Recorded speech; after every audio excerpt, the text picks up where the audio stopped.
Hello friends, welcome to number one study. आज हम class 10 English first flight book की poem Amanda का एक क्वेश्चन डिस्कस करेंगे।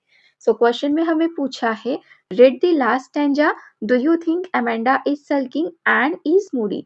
तो यहाँ पे सबसे पहले हमें लास्ट स्टैंजा रीड करने के लिए बोला गया है और फिर क्वेश्चन किया है कि क्या आपको लगता है कि अमेंडा सल्किंग, सल्किंग मतलब नाराज, और मूडी, मूडी मतलब चिड़चिड़ी है। तो यहाँ पे सबसे पहले हमें लास्ट स्टैंजा देखना होगा। तो देखिए लास्ट स्टैंजा में कौन सी लाइन दी गई है, stop that sulking at once Amanda, you are always so moody Amanda, anyone would think that I nag at you Amanda.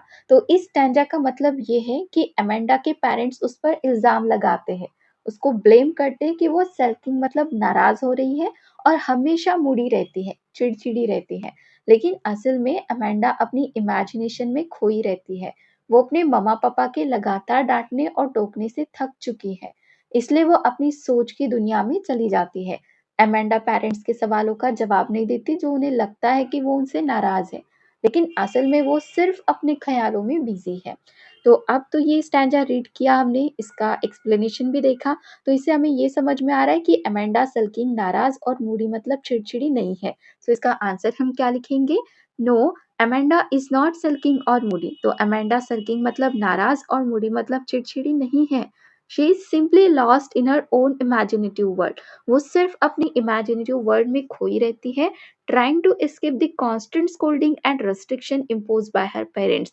वो सिर्फ ट्राई करती रहती है कि वो कैसे अपनी पेरेंट्स की कांस्टेंट स्कोल्डिंग मतलब डांट और रेस्ट्रिक्शन से वो बचे, जो इम्पोज करते ना उसके पेरेंट्स उस पर, बस वो इससे बचना चाहती है।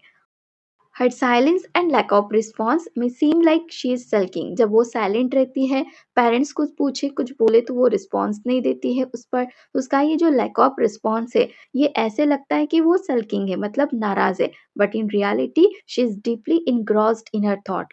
लेकिन रियलिटी में वो तो अपनी इमेजिनेटिव वर्ल्ड में, अपने थॉट में काफी ज्यादा इनग्रॉस्ड मतलब बिजी रहती है, dreaming of a life filled with freedom and peace. वो सिर्फ सपने देखती है कि उसकी लाइफ कैसी हो, फ्रीडम वाली हो, उसको पीस मिले, शांति मिले उसको अपनी लाइफ में।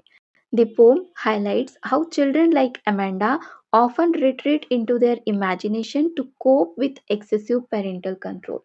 तो पोम से हमें ये समझ आता है कि अमेंडा जैसे बच्चे जब ज्यादा पेरेंटल कंट्रोल फेस करते हैं ना, तो वो अपनी इमेजिनेटिव वर्ल्ड में चले जाते हैं ताकि वो अपने इमोशंस को संभाल सके। इसका मतलब है कि वो मानसिक तौर पर स्केप कर रहे, न कि सल्किंग कर रहे। तो यहाँ पे इस क्वेश्चन का आंसर कंप्लीट हो जाता है। वीडियो कैसी लगी कमेंट में जरूर बताना। अच्छी लगी तो लाइक करना, अपने फ्रेंड्स के साथ शेयर करना और चैनल को सब्सक्राइब ज़रूर करना। Thank you.